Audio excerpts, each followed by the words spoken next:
There we go. So hopefully you'll all get a little notice now saying that it's been recorded. So I'll do that advert again. So Alastair has written this most recent book is Riders on the Storm. And this is the old version of it. And Alastair, do you have to hand the newer version in case people want to see the yeah, cover? that's the same book, but they put a new cover on it for the second printing. Yeah, that's fantastic. And this is originally how I got in contact with Alastair. Because I'd read the book, Riders on the Storm, and I tweeted about it. Those of you who know me know that I basically live my life on Twitter. And so I tweeted about this book and about how much I'd enjoyed it. And we ended up having a conversation first on Twitter, and then we ended up having a conversation offline as well. And I found the book really helpful as it talked a lot about the issues that we face today in terms of the climate crisis. And I've been personally reflecting quite a lot on climate activism. And Alastair McIntosh's chapter on rebellion and leadership particularly spoke to me quite a lot, and talked a lot about how denial is untenable, but also how sometimes alarmism can be, as he puts it, can distort our temporal horizons of what is possible. So it was that really that got me first in touch with Alastair. And ultimately, as Alastair presents what I consider to be quite a balanced and reasoned and realistic and hopeful view of the current situation. So Alastair, first of all, just to get us started on the conversation, why don't you tell us a bit about how you came to write the book? What was the story behind writing the book? Sure, and thank you so much, Grace, for organising this in the Manchester Diocese of the Church of England.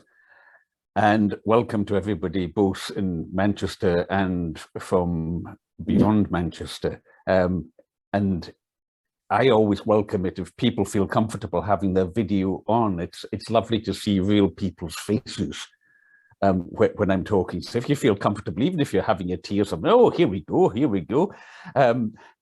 Hello, Francis, way up there in the north of Scotland, right up as far north as you can get. Yeah, it just brings it so much more alive, and I've got all of you in gallery mode here. So, Grace, you asked me how I'd come to write it. Basically, in 2008, I was approached by Berlin, the Edinburgh-based publisher, to write a book called Hell and High Water. Oh, it's too far up to get one of those. There we go. That one here, Hell and High Water, Climate Change, Hope and the Human Condition.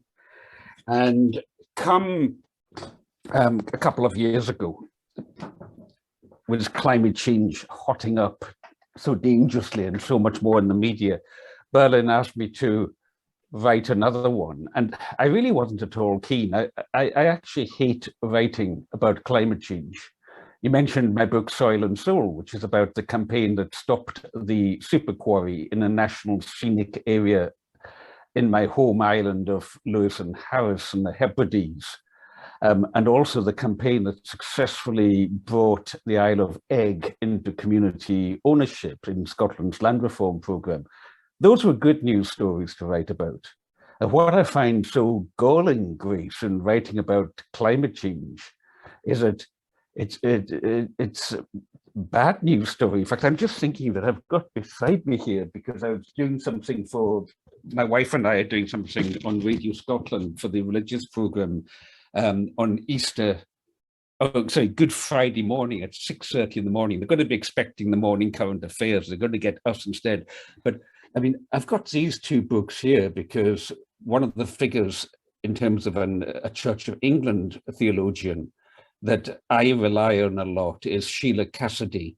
And she talks about the spirituality of the foot of the cross when you're powerless except to be a witness. Now, of course, we are not powerless with climate change, Grace. We're not powerless. There are things we can do, and yet we see it coming on relentlessly, and not everybody cares about it. So I always feel a bit like that, a bit in that foot of the cross situation where you're watching the execution take place in slow motion.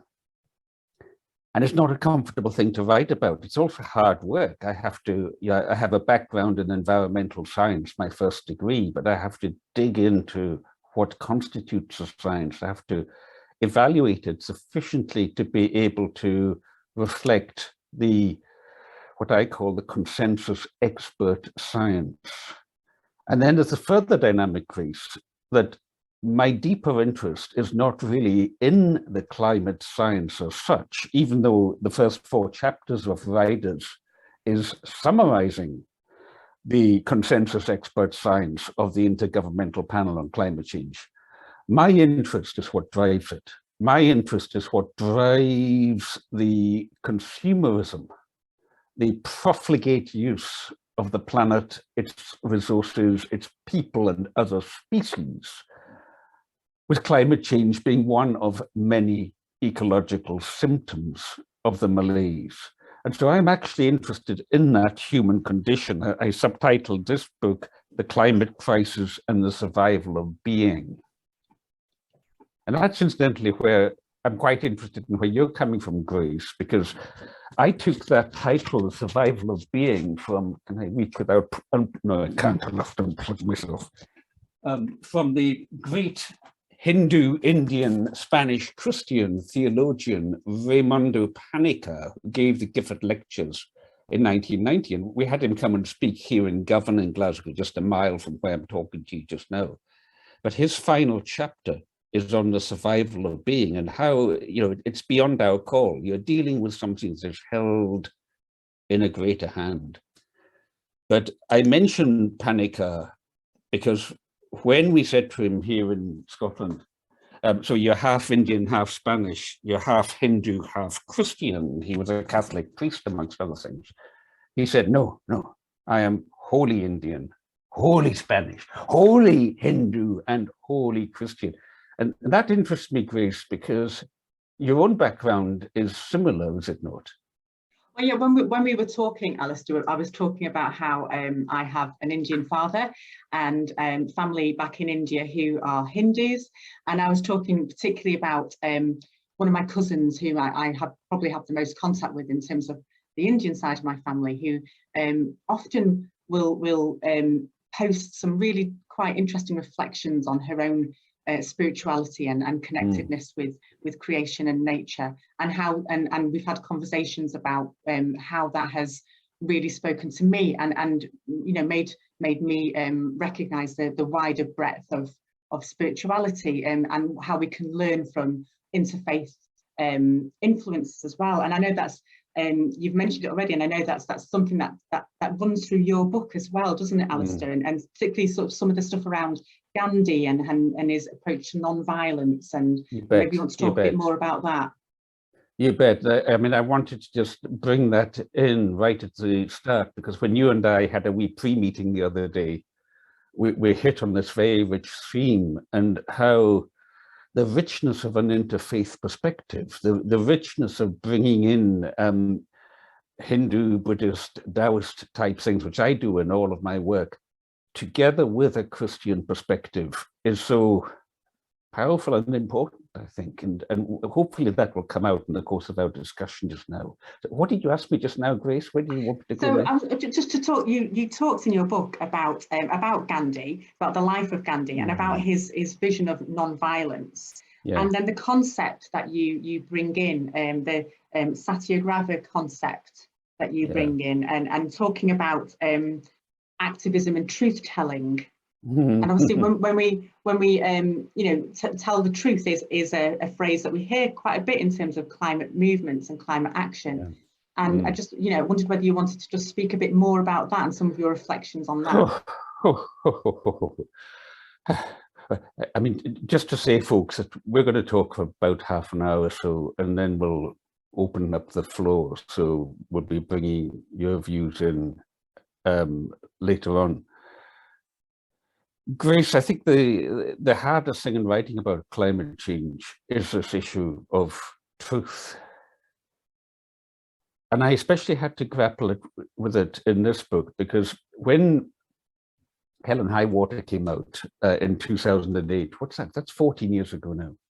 When that book came out, just after, or just as around the time it was coming out, we got hit by all these, climate gate things, and there was a real surge in the traction That's the so-called climate change deniers, or if you want to be polite, climate change skeptics, except we should all be skeptical when it comes to science. So let's not let them capture that high ground. Basically, by the deniers, I'm talking about the people who used to say that climate change isn't happening. Now, in the face of overwhelming evidence that it is, they can no longer hold that line. So they're now coming out with angles like it's too expensive to do anything about it, or it doesn't really matter anyway, or technology will fix it. We'll build great machines that will suck the carbon dioxide out of the atmosphere. Quite where these machines will get their energy from to do that is another question, but there we go. But basically, the rise in awareness that you had around climate change when the fourth major report of the Intergovernmental Panel on Climate Change, the IPCC, came out in 2007, quickly got slapped back down by high-profile climate change deniers, some of whom it's now very clear were being funded by the fossil fuel industry to try and confuse the message. So the issue back then was tell the truth in terms of the climate change deniers distorting the truth and saying it wasn't actually happening, and doing everything they could, including court cases and attempts to get leading climate scientists dismissed from their posts and so on, doing everything they could to belittle the science, to cast doubt on it, exactly the same way as we've seen with the COVID dynamic just recently. In fact, you could say that, well, I think those of us who've monitored the situation as climate science were ahead of the game in what we saw coming when COVID hit the scene, and the same psychology of denial kicking in. However, when Berlin asked me to do this other book on Riders in the Storm, it was a different scene, because by now the climate change deniers were roundly discredited. They had very little traction any longer. But now we were facing a different dynamic, which was people who were rightly afraid of climate change, rightly seeing what was coming on, exaggerating the case, and in some instances, exaggerating it very grossly indeed. I'm talking about leading figures here, Roger Hallam of Extinction Rebellion, predicting that within the next, within this century, we will see 6 to 7 billion people dead as a result of climate change. And the climate scientists, all the mainstream credible ones, the ones with a reputation worth not losing, say that's nonsense. That is an extreme possibility that, we're more likely to be hit by something coming from outer space than that scenario. You have Jem Bendel of Deep Adaptation talking about in 2018, saying within a decade, the inevitable collapse because of climate change of most societies in the world. And then you've got figures like Professor Guy McPherson in the United States, a retired ecologist. Guy McPherson saying, I think Walter Houston needs to mute himself or be muted. If you could, Walter, please, you've got sound breaking through. You've got Guy McPherson in the United States predicting human extinction, not one human being left by the year 2026. Well, he's not got long to go on that one, but previously, as these characters do, they change their predictions and people forget the previous things. So basically the issue of truth, Grace, is that whereas before we were fielding the climate change deniers, now we were fielding the climate change alarmists. Now you might say, why does that matter? Surely people need a bit of a fright. People need a kick up the backside in order to take the necessary action. And the problem with that is it matters because if you exaggerate the science, you discredit the science. In the 2007 fourth report of the IPCC, it mistakenly predicted the end or likely end of Himalayan glaciers by the year 2035. It did that because it mistakenly included a reference which should not have been in there. Because that was quickly shown to be fallacious and was quickly corrected by the IPCC, nevertheless, the deniers always latch onto it. Himalayan glaciers, they'll shout at you, and try to use that to undermine the whole of climate science. So if we go around shouting wolf, if we exaggerate the case, we discredit the science itself. And the strongest voices on that are people like Catherine Hayhoe or Michael Mann. Both of them, with recent books out. Where are you, Catherine and Michael? There you are. Catherine here with her book, Saving Us. By the way, Catherine's very interesting from a religious point of view, because her husband is an evangelical pastor in America. And Catherine is now chief scientist of the Nature Conservancy and a United Nations champion of the earth. So from a church point of view, do consider her book, because she talks about the importance of speaking to these evangelical groups, many of which in America, unlike in the UK, or at least certainly unlike in Scotland, the evangelicals in America tend to be sort of very much on the Trumpian right wing. And you've also got Michael Mann, probably the world's foremost in the public eye climate scientist, equally saying the big problem now is alarmism, because this feeds into the hands of the fossil fuel industry. This makes people think there's nothing we can do, therefore we don't do it, we carry on consuming the fossil fuels. And then, of course, there's a question of personal integrity. What happens when we step out of truth?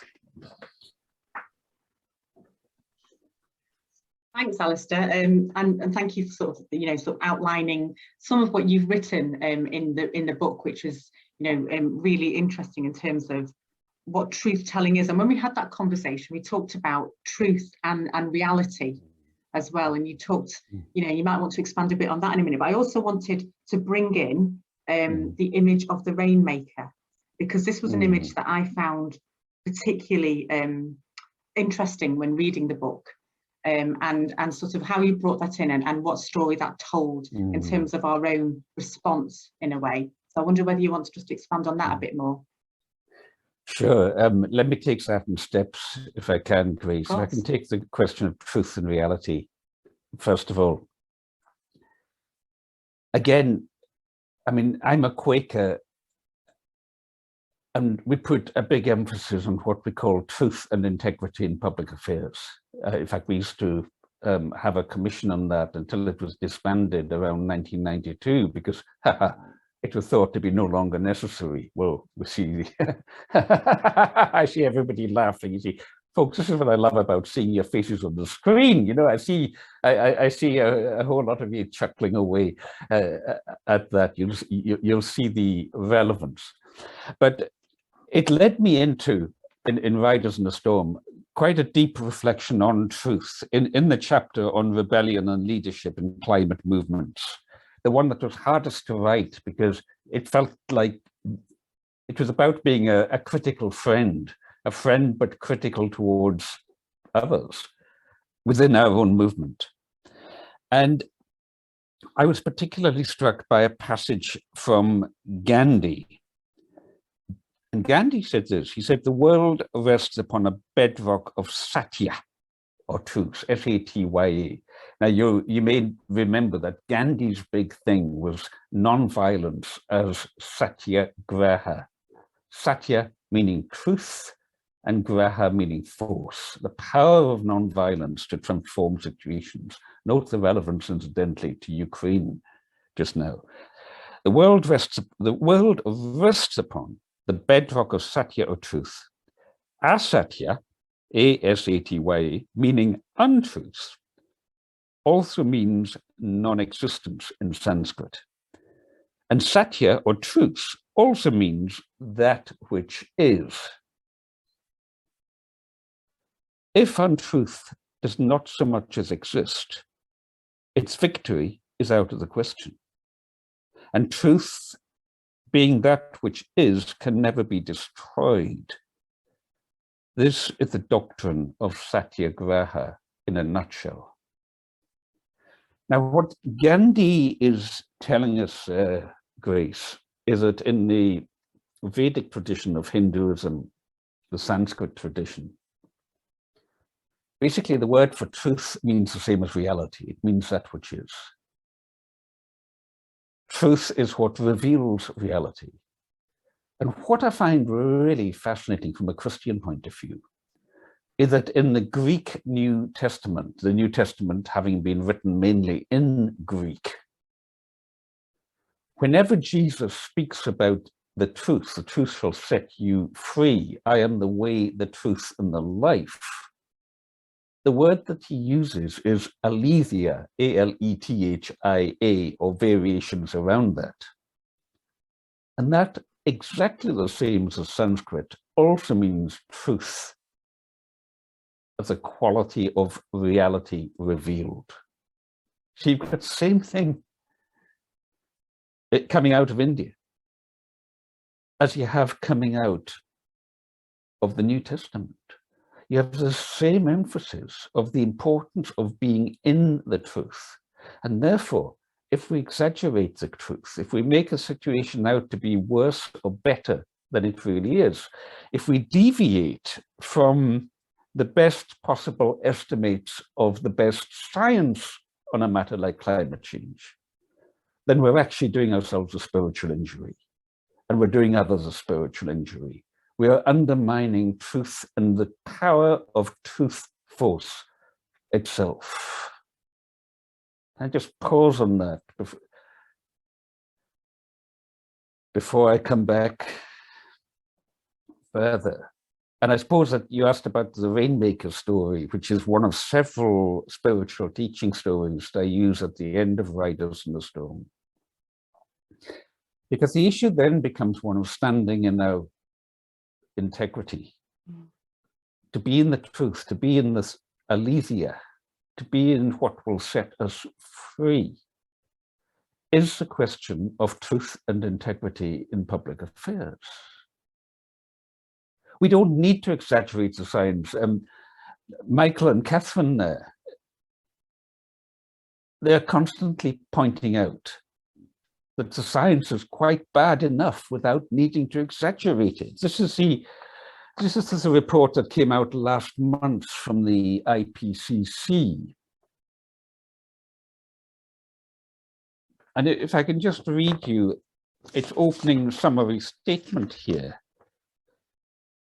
because people say the climate, the scientists are playing it down, it's much worse than they say it is and so on. Well, here's what they say. They say human-induced climate change, including more frequent and intense extreme events, has caused widespread adverse impacts and related losses and damage to nature and people beyond natural climate variability. Some development and adaptation efforts have reduced vulnerability. Across sectors and regions, the most vulnerable people and systems are observed to be disproportionately affected. There's your social justice coming in. The rise in weather and climate extremes has led to some irreversible impacts as natural and human systems are pushed beyond their ability to adapt. And they rate that statement as being one of high confidence. There's a lot of evidence to back that up. So, this is the reality in which we need to stand. If we don't stand in that reality, if we think we know better than the scientists who are experts in this, and the consensus panels of scientists that bring many heads together, same goes with COVID. If we think we know better than the epidemiologists and virologists and so on, we need to ask ourselves, from where are we getting our science? On what basis are we prepared to trust some blogger or YouTube video rather than the people who have spent, in Michael Mann's case, he adds it up, it's something like 20 years just getting the qualifications to be where he is now.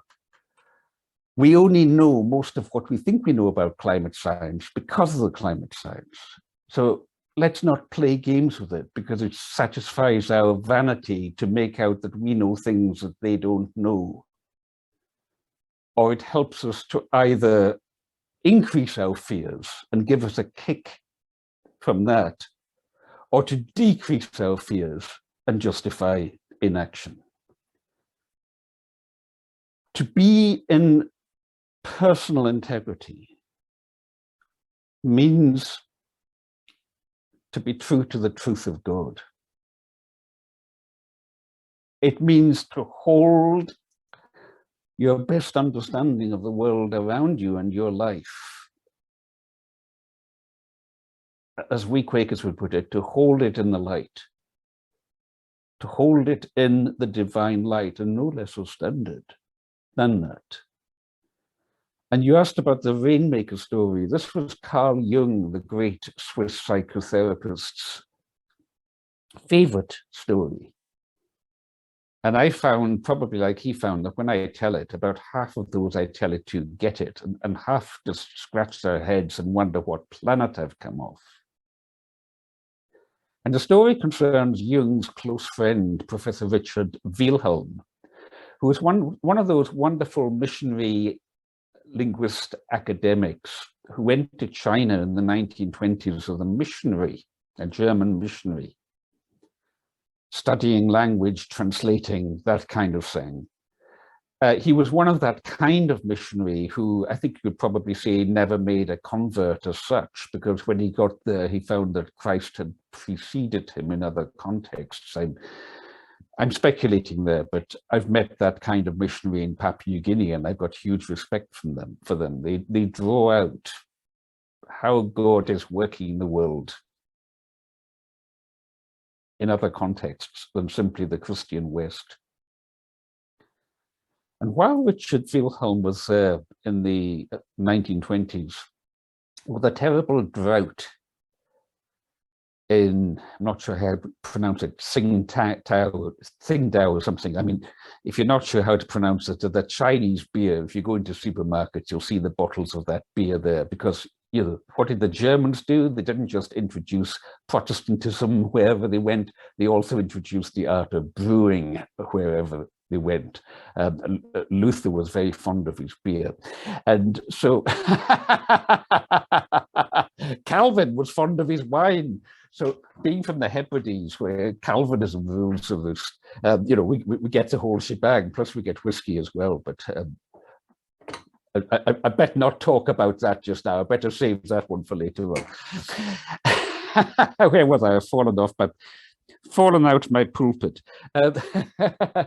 So while Wilhelm was there, there was a terrible drought. And first the grass died, and then the animals started dying, and the people knew that they would be next. So in their desperation, they called on the Protestant German missionaries to say their prayers and give their interminably long sermons, which they duly did, but no rain. So then they thought they'd better try the other department. So they called in the Catholics, who sprinkled holy water and did things with rosary beads and processed around with statues of the Blessed Virgin Mary or whatever they were inclined to do. Still no rain. So then they thought they'd better go indigenous. So they called in the Taoist and Confucianist indigenous priests who set off fireworks and guns to frighten away the evil spirits that must have caused the drought. But still no rain. Finally, I'm loving watching some of your faces. Fleur, your face looks wonderful as I'm telling the story. Finally, it's very interesting, the last resort, they called him the Rainmaker. Now, the Rainmaker was a wizened little old man who had to walk 3 days several days from another province. And he duly arrived, and they said to him, "What do you need?" And he said, "I need nothing, I just need a hut to go and sit in." So they gave him his hut, and off he went and sat in the hut for 3 days, and 3 nights. I always think it's interesting, 40 days and 40 nights. It's like the days representing the conscious world and the nights representing the unconscious, that which is emergent within us. So the rainmaker sat there for 3 days and 3 nights, whereupon there was an unseasonable heavy fall of snow, which melted to yield rain, and the drought was relieved. Now, the indigenous Chinese very quickly got back to their normal business, but Wilhelm, being a scholar, and not just any old scholar, but a German scholar, wanted to find out what had gone on. So he caught up with the rainmaker before he left to return to his own province and said, "What did you do?" The rainmaker said, "I did nothing." "Oh, come on," said Wilhelm. "Were you making magic spells or incantations?" "No, no," said the rainmaker. "No magic spells, no incantations." "Oh, come on," said Wilhelm. "Did you just get lucky? Were you just lucky you didn't have to wait for any longer than 3 days before it just happened to snow and melt to rain?" "No," said the rainmaker, "it wasn't that either." "Well, what was it?" said Richard Wilhelm. "Well, I'll tell you what it was," said the rainmaker. "When I was in my own province and received the call to come here, my spirit was in the Tao, the D-A-O or T-A-O, the ancient Chinese understanding, you might say, of the totality of being, the divine nature. But when I came to this province, I found that my spirit was no longer in the Tao. And that's why I asked for a hut to go and sit in. And when my spirit came back into the Tao, that's when the snow came." Now, what is going on in that story? Why was it Jung's favorite story? If you take the story, if you ignore the fact that this was literal truth, this was what actually happened, what Wilhelm experienced and reported to Jung. Jung writes about it twice that I'm aware of in his writings. If you ignore that and take it at the deeper level of a spiritual teaching story, if you take it as a parable, as we should always consider doing with these things, what it is showing us is that if our spirits are out of harmony, if we're investing our lives in competitive consumerism, if we're trashing the planet mindlessly in our pleasure seeking, if we exploit others and if we exploit nature for our own perceived benefit, then our spirits will be out of the Tao. Then we will not be in aletheia. We will no longer be in the way, the Dharma, the truth, the Satya, the aletheia, and the life. And so the metaphor, the story speaks to the importance in our times, no matter what it is about, whether it's climate change, whether it's COVID-related things, whether it's our relationship to the war in Ukraine, whether it's poverty in this country, the terrible fuel poverty coming on people just now, especially, in a poor place like this, where here in Glasgow, where a lot of our neighbours just can't afford to heat their houses at all. If we are not in the truth in our lives, if we're not living the truth of the heart, if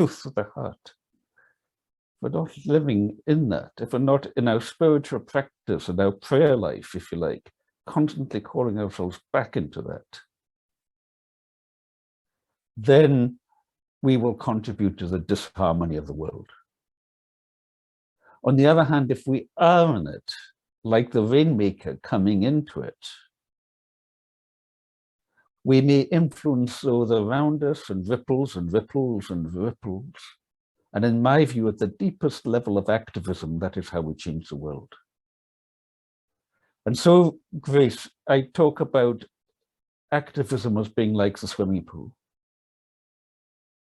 That most of us come in at the shallow, splashy, shouty end of it, because we're just learning to get used to the water.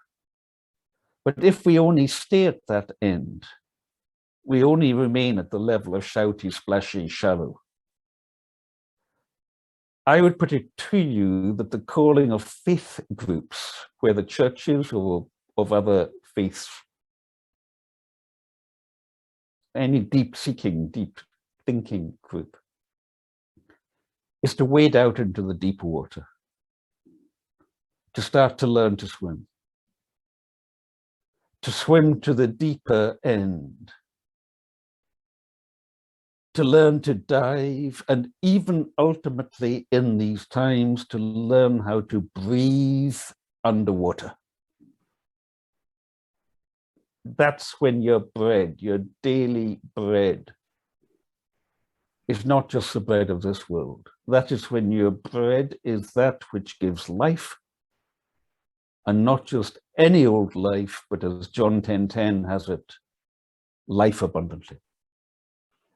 And so I would put it to you folks that that is our calling in these times, to deepen that into our communities. And the Rainmaker sets an example of how to go there. Thank you so much, Alastair. There's so much in what you've just said that I know I'll be reflecting on, and many people here will be reflecting on following this theme. Really appreciate it. I do recognise now we're at 12 minutes past 8 already. Unless there's anything that you particularly want to share before we go, is there anything you want to share before we go into questions? No, Alastair? no, I'm ready to hear from people. Wonderful. And by the way, Grace, just so people know, I'm extremely deaf. I have little microphones that feed in my Bluetooth into my hearing aids. Please speak fairly close to your microphone of speaking, and forgive me if I pick you up wrongly. Grace will correct me. It's not your problem, it's just my problem. So just so you're aware of that. Yeah, I was trying to sort out captions and managed to fail on the Zoom, so that's an apology for me as well. But yeah, if you've got any questions, we can do this either if you want to pop questions in the chat. There have been a couple of questions that I've had already about books, which I've answered. Or if you, because I can't see everybody on the screen at the same time, if you could use the hand emoji. To let us know that you have a question or a comment or some feedback or a response for Alastair in any form, then just use that hand emoji. Or if they don't know how to use the hand thing, just wave madly. I'll keep an eye out. So anybody want to kick us off with a question or a response? And you're welcome. You feel free to disagree. Feel free to take issue. Don't feel you have to. You're allowed to be a critical friend. There we go. We've got David and Hilary. You need to unmute. First of all, I'd like to thank you very much for your book, Riders on the Storm, which I found one of the most encouraging books on the climate change that I've read, because of its refusal to either overstate or understate the case. And thank you for that, Alastair. Oh, thank you. I think what one of the things that it seems to me that you're drawing us towards is a movement into stillness, strangely enough, which on the one hand seems contradictory because we need to get on and combat this climate change, but without the stillness, I don't think we make the right moves. What do you say to that? Yeah, it's a bit like when Gandhi was asked how he had time for spiritual reflection, for meditation, when he was leading the movement, or our leader in the movement for the independence of India. And he said, well, if I didn't stay spiritually grounded, if I didn't meditate or pray or whatever, what the steps that I take would be the wrong steps. In fact, that's just making me think there's that wonderful bit. Do I have him here? In T.S. Eliot? No, I think he's downstairs. That wonderful bit in T.S. Eliot where he's in fact, I quote it in Riders on the Storm, where he's picturing the London Underground, and they're all going along, and the train stops for too long between stations, and a hush, a stillness comes over the carriage.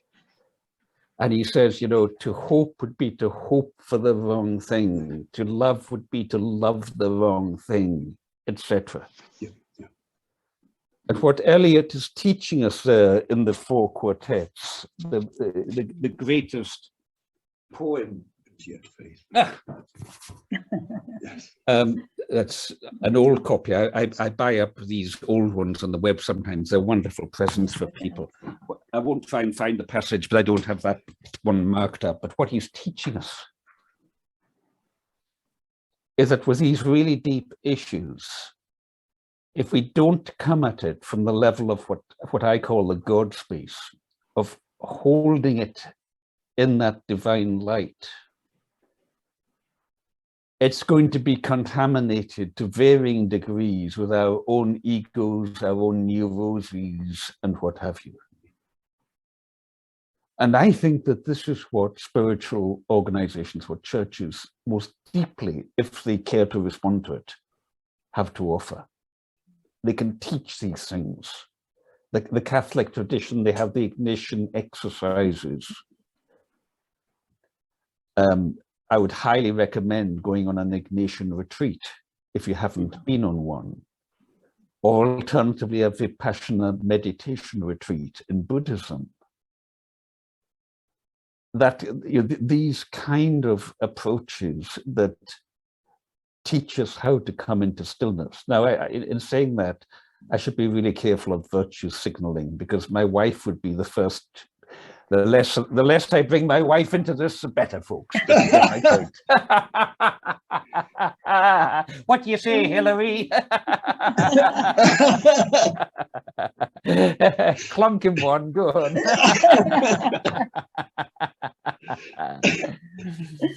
Hey. Anybody else got something? It doesn't have to be a question, it can just be a response or how you're feeling about this discussion.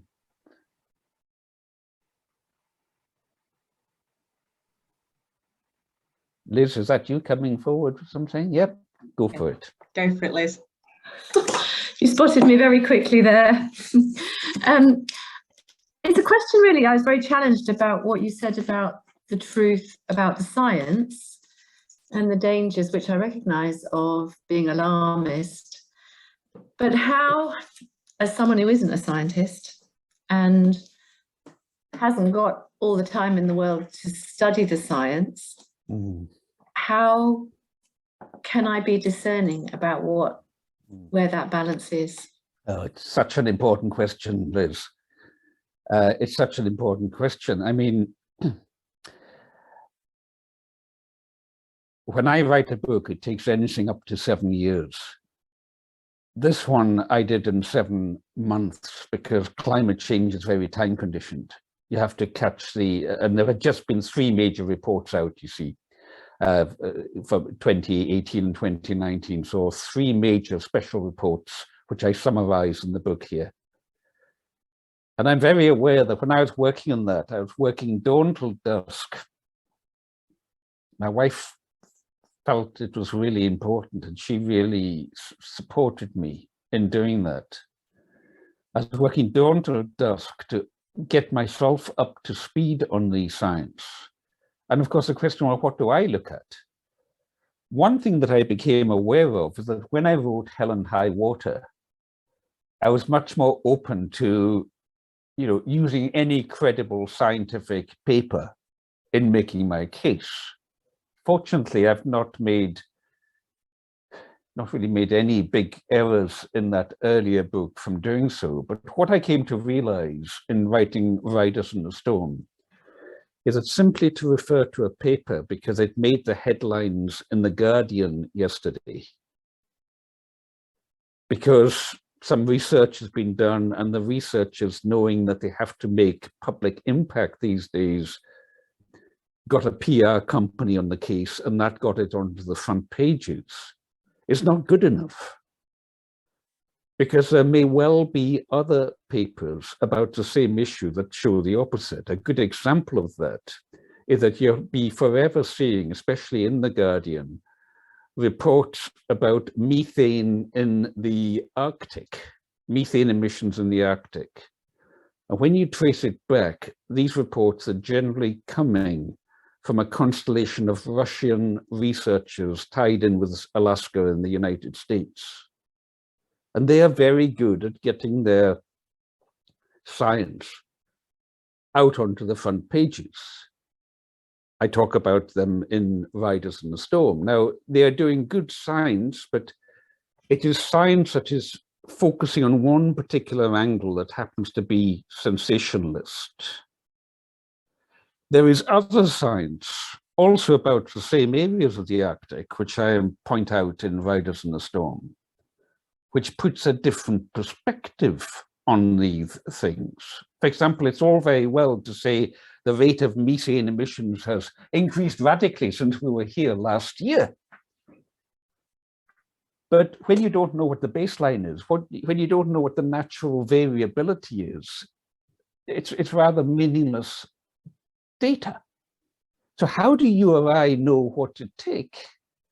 Well, my answer is that that's where we have to rely on consensus expert science.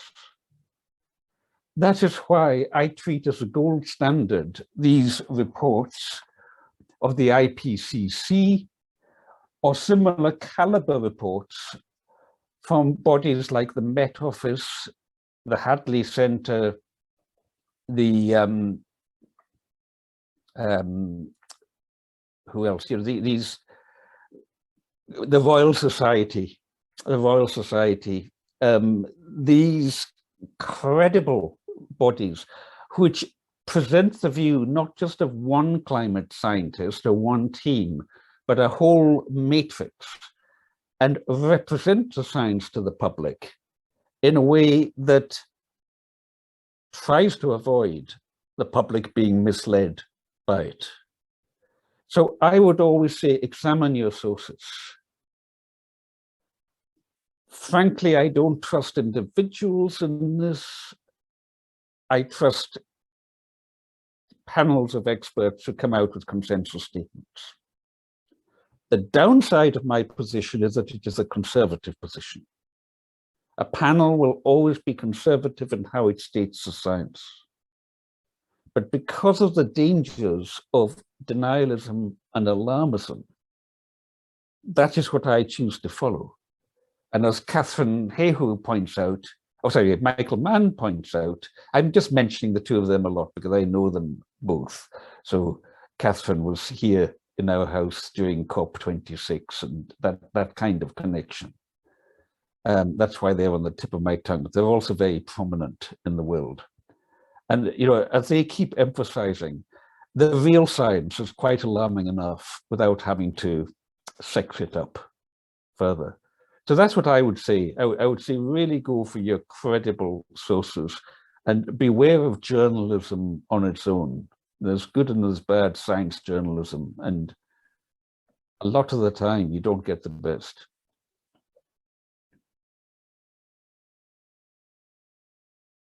Thanks, Alastair. Just to let you know, in the chat, we've had Alison has really helpfully put that poem from T.S. Eliot in the chat for anybody who wants to have a look at it. And Anne has commented that during her degree course, which was in psychology many moons ago, she said many lecturers pointed out that the standout studies were the ones with results that were not corroborated, i.e. not statistically significant by the majority of other studies on that subject. Yeah. Well, I mean, she's talking there, I would think about social psychology, especially, where a lot of the most landmark studies carried out in the middle of the 20th century have had variable results when attempts have been made to replicate them. And there's a huge debate goes on around that. How valid are some of these claims? You know, Milgram's electric shocking experiment, Zimbardo's prison experiment, too, that I've used a lot in my work, but which there is a whole debate around. Philip Zimbardo is still very much on the go. Where are you, Philip? The guy who did the experiment was creating an artificial prison. There we are. That's a recent work, probably written more by his colleagues now, because he's in his 80s, but a study of violence workers, of men mainly who engage in torture of political captives and so on. I've got huge respect for his work, but I'm also aware of the criticisms made of his prison experiment. And one of the problems with an experiment like that is you can't actually replicate these experiments now, because they wouldn't pass the ethical tests. Some of the replication that has been done has been in countries that have lower ethical standards, but possibly also lower scientific standards. So climate science is an iterative process. You know what an iterative process is. If you watch one of these guided missiles that are being, you're seeing on TV just now, shooting off and hitting blocks of flats and so on, if you watch the path of the missile, it actually zigzags, because it's constantly correcting course until it homes in on its target. Now, science proceeds in exactly the same way. That's why you can't just go to the Arctic and test what methane is gassing off in a particular situation and cause alarm as a result of that study. You've got to have far more data coming in before you can be sure of what it is that you are actually looking at. Where does that leave the layperson again? Again, check your sources. Always ask, has this person got a reputation worth not losing? I mentioned Jem Bendel and deep adaptation, and I criticize his use of science in his claim that most societies in the world will break down because of climate change by 2028. He said a decade in 2018. Well, those of you who might follow him will know that he's now started producing a whole lot of stuff against COVID public health, including his most recent video made in Bali, where he has been living during lockdown. Bali, I ask you, including his most recent video being advice to Africa. He was asked by a group in Ghana to advise them, pumping out material that many virologists and epidemiologists consider to be ill-founded.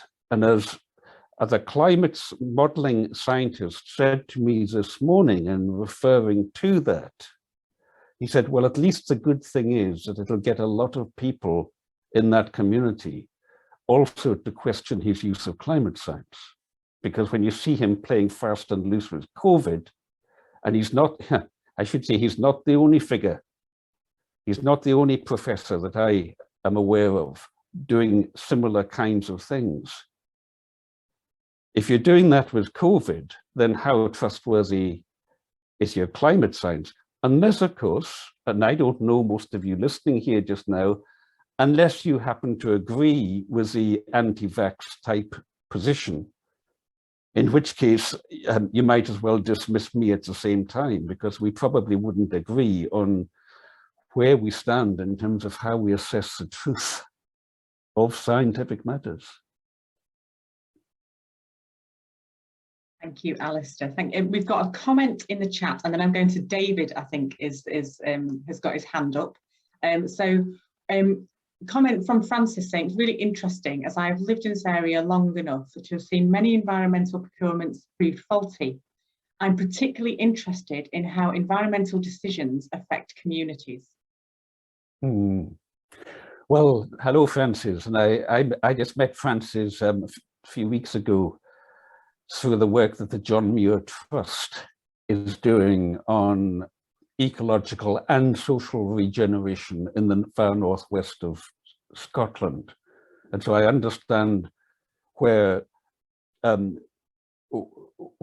where her question is coming from, because often people in grassroots communities have been handed down science in a top-down way.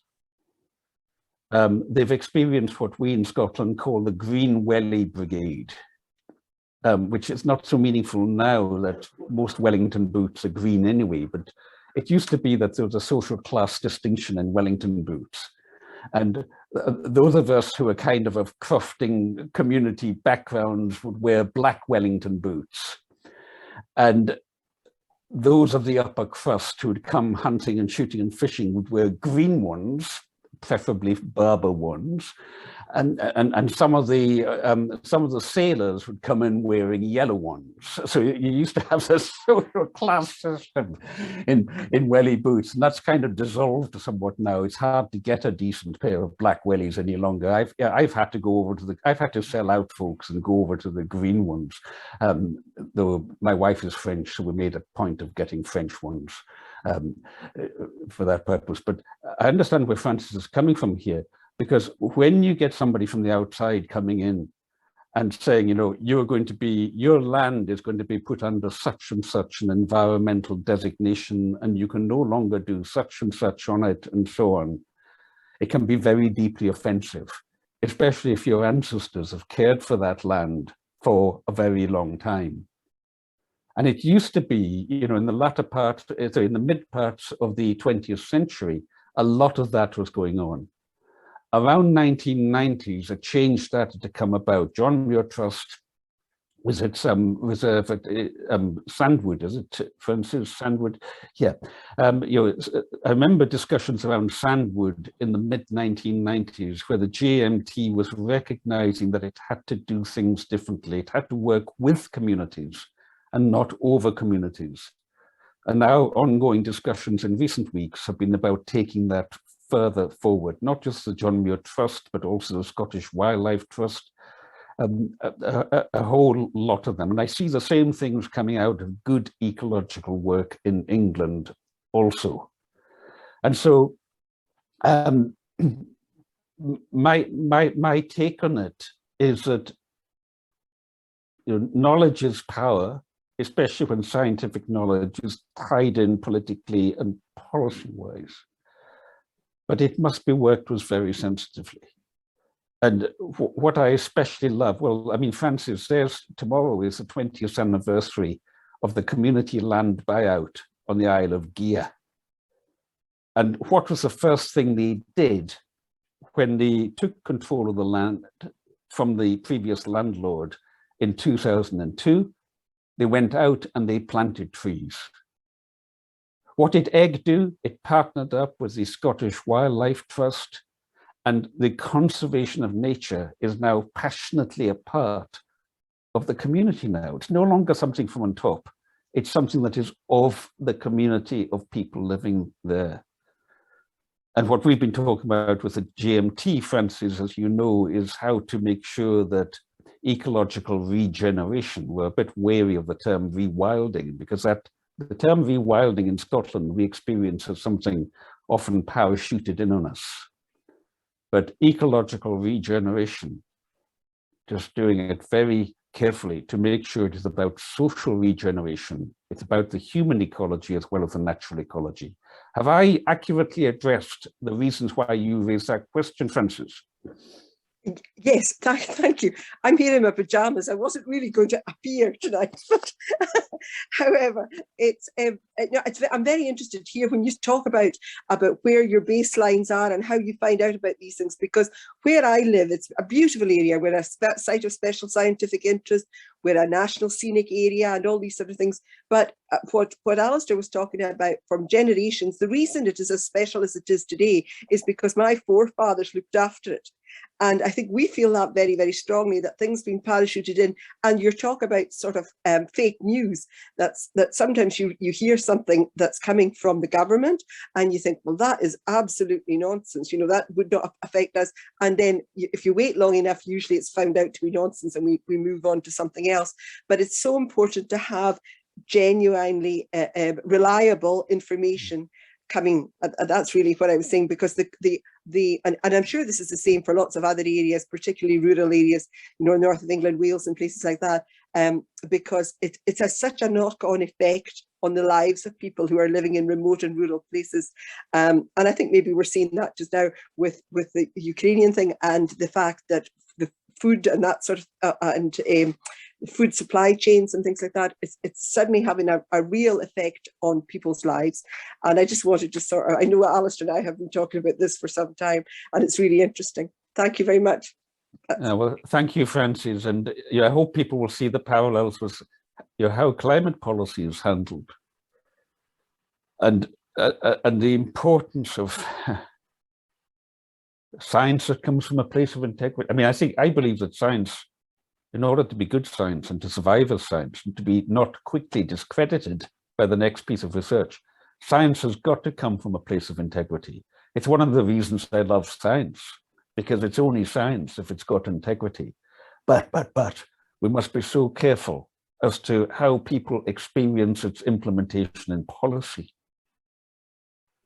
It's going to be interesting with Ukraine and people's awareness now of how vulnerable we are to fossil fuels, how that plays out in terms of support for, let me put it like this, low carbon forms of energy. Absolutely, Alistair, thank you. We did say we'd try and finish sort of about 1:45-ish. So David of Listen David has had his hand up for a little while. I just wonder whether we finish with David's question. And if anybody else has got any other comments that they want to put in the chat, we can continue that in the chat as well. Thanks very much. Alastair, I was just intrigued with that comment earlier about sitting at the foot of the cross that you mentioned. And to be honest, that's sort of a place where I find myself quite often, and perhaps it's partly the sensationalist science, but equally the IPCC report, etc. So I end up with this sort of situation of feeling at the foot of the cross and almost in the lamentation mode. Yeah. And then there's this pressure of time that we're under. We've got to turn this round in the next 10 years and cut our emissions by 50% to hold any hope out. So there's a pressure of time and wanting to get on and do things and be very active. And then piggyback on that, there's a sort of also this feeling that even if we have another rebellion this summer, it's not going to sort everything out, and it's going to be a longer term thing. And so I was just wondering about something about the spirituality that underpins those three things of sitting at the foot of the cross and lamenting, and then also the need for really being alert and pressure, and then also having some sort of thread of regenerative or sustaining. And I don't know if I've encapsulated all the threads that need to be in part of that to have the legs and to be able to maintain a love ethic underneath it all, within our relationship with God. Well, thank you so much for raising that question, David. Although I am very critical of Jim Bendel's of deep adaptation use of science, both on climate change and COVID, I nevertheless applaud his deep adaptation framework of, he has 4 R's, I've forgotten what they are offhand, but things like resilience, responsibility, and so on. He does get the importance of seeing this as being about our inner life development. So I just want to give a nod to that, and I think that's why a lot of people were attracted to his movement. We're coming up to Easter just now. Easter Friday is that process of the brokenness of the world. Forgive me, those of you who might have joined here who are not coming from a Christian perspective, But for those of you who are, the cross represents all the, I would say, violence. I mean, traditionally they would say the sin of the world. I translate that into the violence of the world, being focused into one place.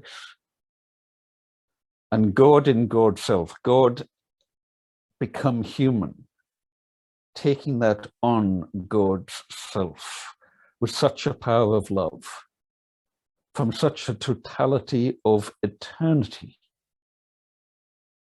that the cross absorbs the violence of the world. And so in a way, of course, the predominantly women at the foot of the cross were powerless to do anything. They had to be, because this was divine process that they were witnessing. That doesn't mean they carried on doing nothing. The book of Acts tells us what unfolds from that in the establishment of the early Christian church. Or consider Buddhism. The Buddha, if you like, witnessed the cross in his first stage. He was brought up a prince. There's various stories, but let me go with this one. He was a prince in a palace, and one day he ventured outside and he witnessed the appallingness of suffering from which he had been protected. In a sense, there was a Buddha standing at the foot of the cross. And what did he do? But he went and he sat underneath the Bodhi tree. He took it into the innermost place, the Buddha nature, that of God within. I live, yet not I, but Christ lives within me.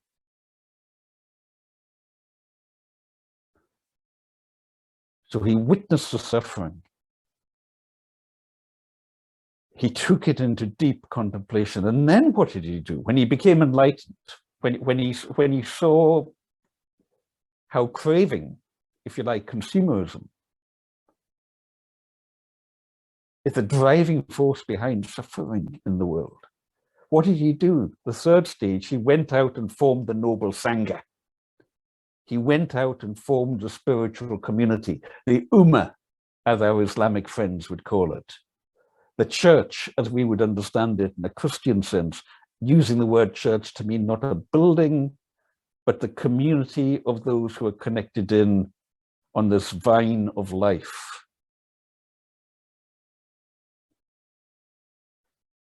And so the process that is teaching us, if you think of the Buddha's 3 stages, it's especially clear. Or if you think of Easter, it's especially clear. You know, Jesus, the world being crucified. Why was he being crucified? He was being crucified. He was being crucified because he was doing liberation theology. He was standing with the poor. He was doing his theology from the underside of history, as a Chilean liberation theologian, Sergio Torres, calls it. He was doing his theology from the underside of the history, from the world view of the powerless, from the foot of the cross. So, you know, the crucifixion, Easter Friday, the descent into hell, Saturday. He descended into hell, as the Apostles' Creed has it. He descended into hell.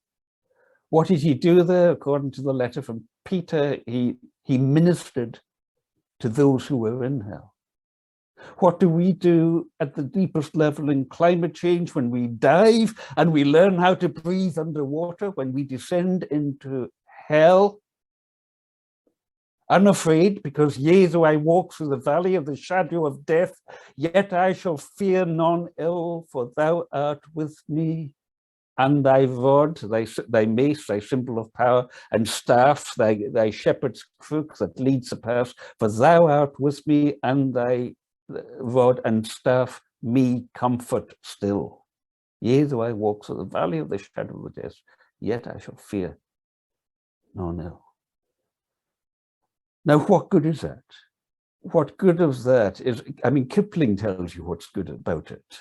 if you can hold your head when all about you are losing theirs and blaming it on you. Of course, Kipling was speaking out of India. Kipling, in his greatest poem, the most loved poem in the English language, it's often called, If, is actually replicating karma yoga from the Bhagavad Gita of Hinduism. Where is he? I've lost him. I've lost it. I've got the Upanishads, that'll do. You see, Kipling's doing that. And so that brings me, do we have any other points, Grace, or shall I just conclude on this point? Nobody else trying to get in? You Okay. can go ahead and So conclude. if I just conclude, that brings us around to the centrality of this. Our Father, our cosmic ground of being, personified. Father, but in Christ there is neither male nor female. We are made male and female in the image of God. So this is beyond gender. Our ground of being, which art in heaven. Hold on to the hope. Hold on to the reality of heaven. And you're climbing the stairway to heaven. But you can't buy the stairway to heaven. You can't buy the stairway to heaven. You've got to do your spiritual work.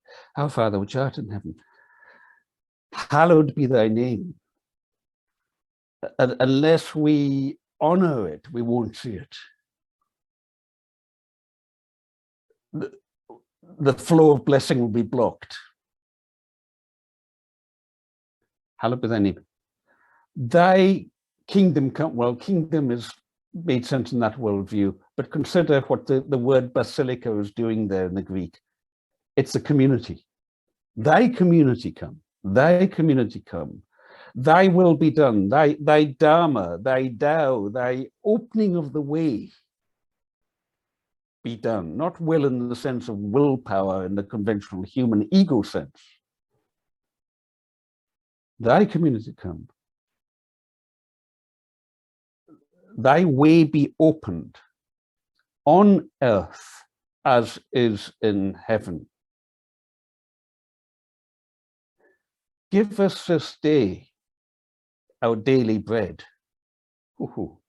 So what's the Greek going on there with that word daily?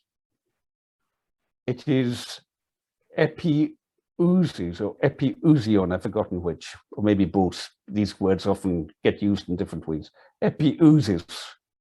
Epi as an epicenter, the epicenter of the earthquake, where it's right on top of it, right on it. And ousia, the Greek for essence. Give us this day the bread that is right on the essence of life.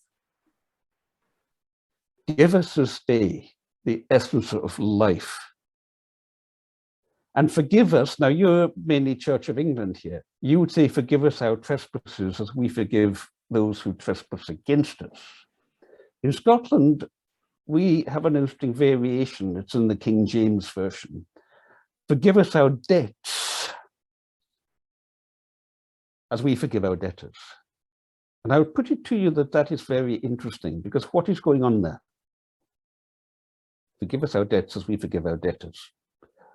What's going on there? That Panikkāji, in his Panikkāji, Raymond Panikkar, the Gifford lecturer, who I have lost now, here he is, a wisdom of being. If you Google 9 Sutras on Peace, you'll find on my website a paper he wrote on 9 Sutras of Peace, in which he says that only forgiveness breaks the law of karma. Now, the law of karma is a knock-on effect of things, the knock-on effect of violence, the knock-on effect of our consumerism and so on. Forgive us our karma as we forgive the karma exerted against us. Only forgiveness breaks the law of karma. Only forgiveness breaks the violence of the world that the cross absorbs. That's how the cross absorbs the violence of the world, through forgiveness. Forgive us our debts as we forgive our debtors. and lead us not into temptation. That's the one that the Pope decided needed a bit of tweaking. But I put it to you this, that when Abraham stood before God at Sodom and Gomorrah and pleaded with God, if there is only 100 good people, will you save the city? Yes, said God, I'll save the city. And then Abraham starts haggling. And in one of the earliest Jewish texts, it is not Abraham that stands before God, but it has it that God stood before Abraham. In other words, it was the human that was calling the divine to remember what it means to be the divine. That's why it's not just humans, but possibly God also that needed to become incarnate. But lead us not into temptation. Hold us to the highest account. Hold open the way of Dharma, of truth. You see what a trip it becomes when you start unpacking all of that. And this is why liberation theology speaks not of the eruption of the Holy Spirit, not coming out of us, an expansion of our ego, but the eruption, the breaking in of the Holy Spirit. So, folks, I leave you at, I think I leave it there. I leave you with that call to an eruption of the Holy Spirit. And how do you make yourself open to that? Simply ask, you knock and it will be opened. Ask and you will hear, look and you will see. Simply ask and ask yourself, do I want to ask? And if you want to ask, see what pilgrimage of life that will lead you on. Thank you so much for being here tonight. Grace, thank you. Thank you so much, Alice. There's so much in that, and so incredibly grateful to you and to your bookshelf for tonight, for everything that you've shared with us. It's been really wonderful and really appreciated. I think we can all show our appreciation in whichever way we wish to on Zoom with our emojis or however it is, but it's been wonderful. Thank you so much. And thank you everyone for joining us today, this evening. It's been wonderful. This has been recorded, so it will at some point later on this week go on YouTube, and we can, have a look at it later on for those who want to or those who've missed. But in the meantime, thank you very much. Thanks again, Alastair, and I hope you all have a really good evening. Thank you.